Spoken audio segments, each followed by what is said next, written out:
When I was 11 years old, we had just moved to Lemoore. And everything was normal for a couple months, but I started to get really sick. It all started with me having to go to the bathroom more than a normal person should. And I was drinking gallons and gallons and gallons of water on a daily basis. I would sleep 13 hours a day, wake up periodically 2 hours maybe, and fall back asleep. I barely saw my family. I lost 30 pounds in 2 weeks. I was horribly sick. I was throwing up 4 times a day, and we just thought that I had the flu because I'd always gotten the flu right when we moved. Living with type 1 diabetes, you're always told there's something wrong with your pancreas. When I was younger, I always thought my whole pancreas was broken. Little did I know that there was only 3% broken. Now, what's wrong with my pancreas is that the beta cells are being destroyed on a daily basis by my immune system, which constantly thinks that the beta cells in my pancreas are bad guys, which they're not. So I am dependent on artificial insulin that I take through either a shot or an insulin pump, which I have right here. Now, we'll explain more about the pump later.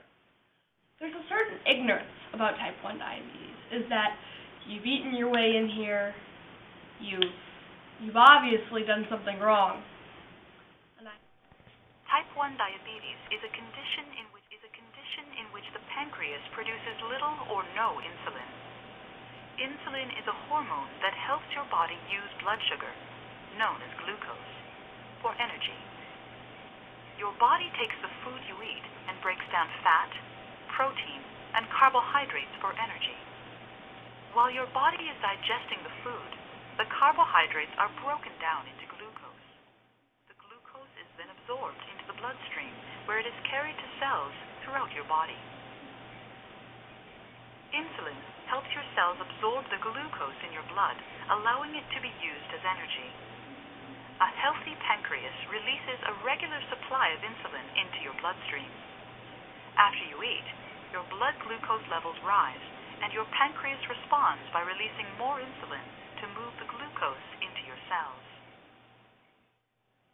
Insulin acts as a key, opening up the cell so it can accept the glucose.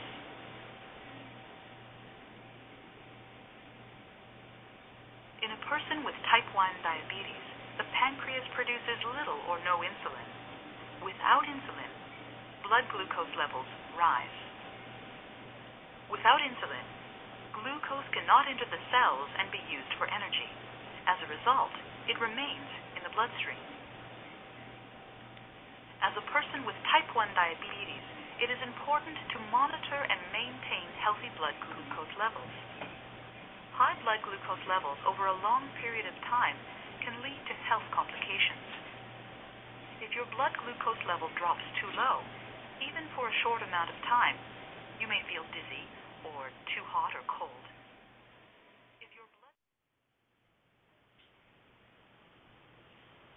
You've just seen the animation on type 1 diabetes. Now, type 1 diabetics go through something called a honeymoon stage. And the honeymoon stage is where all the insulin that your pancreas has produced up until that point is being spread throughout the body. This could last anywhere from 2 months to 6 months. I had a 4-month honeymoon stage, and it's the biggest tease you could ever have, because for 4 months, I didn't have to take any shots, I didn't have to test my blood sugar, and then one day, I just felt horrible, and we knew honeymoon was over. The only difference from type 1 and type 2 diabetes is that with type 1 diabetes, your pancreas doesn't produce any insulin, so you're constantly on shots. With type 2 diabetes, it's hereditary, and it's triggered by obesity. Now, what type 2 diabetes is where your body's producing the insulin, but it's also rejecting it. It doesn't know what to do. So that insulin that should be entering in your bloodstream doesn't go anywhere. It's just wasted. Hi, I would like you to meet my friend Insulin. This is Novolog, and he keeps me alive. And this is Lantus. He's a long-lasting insulin. Now what Lantus does is it lasts 24 hours in your system, and it's almost like you're getting that little spurts of insulin that your pancreas produces. Now the difference between these two is that this hits right away. Your 350 within a half an hour, you're back down to about 150. This, your 350, you're gonna stay 350 just because it's long acting, you're not gonna move anywhere. These guys, they're like the double duo team. Together, they're perfect. These two bottles are what keep me and so many other diabetics alive.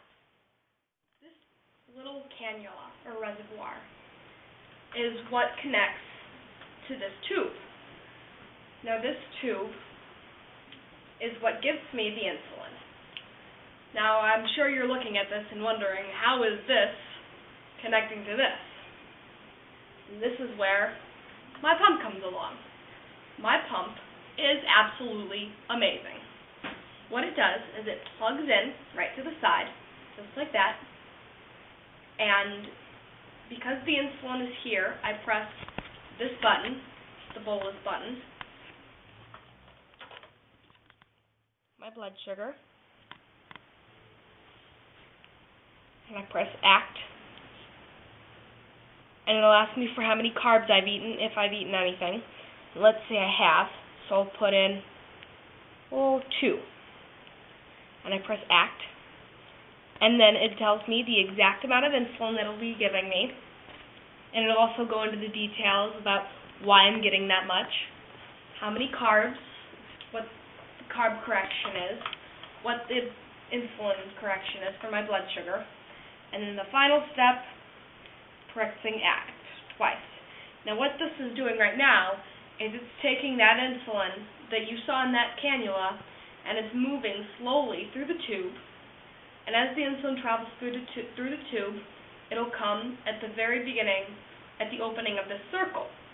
Now this circle connects to my site, which is right there. And this is, I have to change every 2 to 3 days, and that's connect. And right now, you are witnessing me keeping healthy with the pump. And you can either hide it, pop it in your pocket, or put it on the side. Wear it proud. I usually wear it proud, but my holster is being cleaned.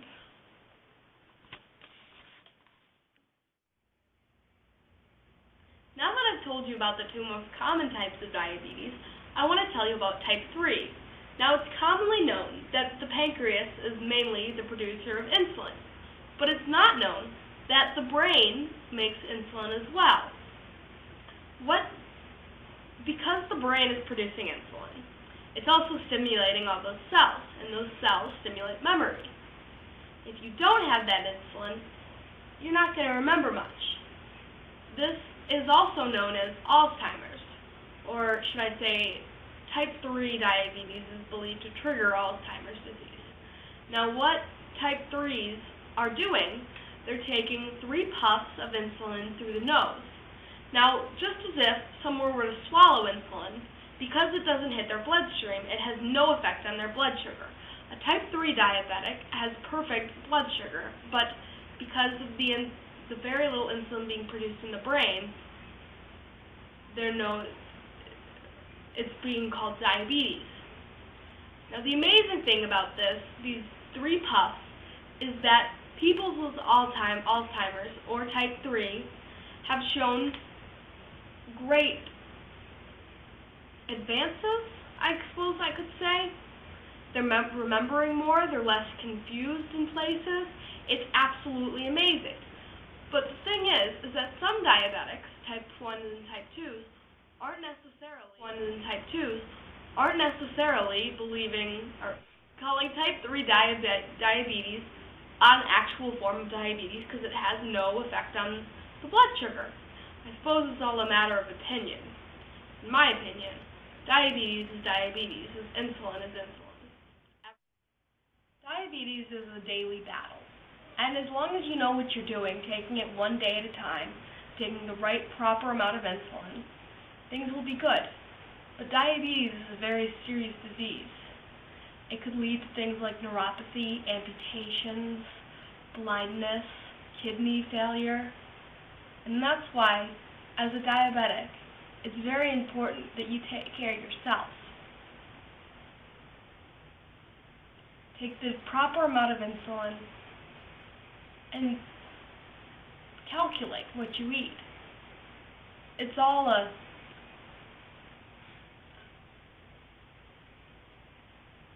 process. And it's your job to make sure it's done right.